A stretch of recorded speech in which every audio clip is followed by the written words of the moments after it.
Soybean, ফুলকপি, আলু, beans দিয়ে চলুন বন্ধুরা একটা দুর্দান্ত রেসিপি বানানো যাক।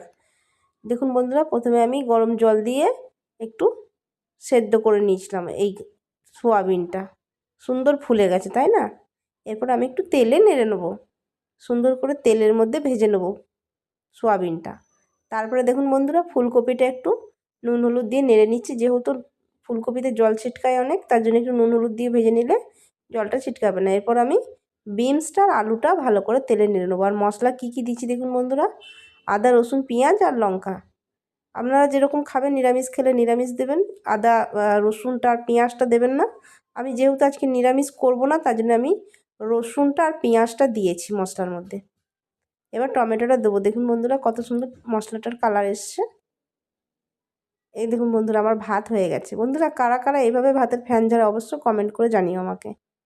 দেখুন বন্ধুরা, কত সুন্দর রান্না হয়ে গেছে। সব সবজি আমি দিয়ে দিলাম, যেগুলো ভেজে রেখেছিলাম, যেরকম সোয়াবিন আর ফুলকপিটা ভেজে আলাদা রেখেছিলাম, ওগুলো সব দিয়ে দিলাম। এবার জল দিয়ে দিলাম ঢাকা দিয়ে। দেখুন বন্ধুরা, আমার তরকারি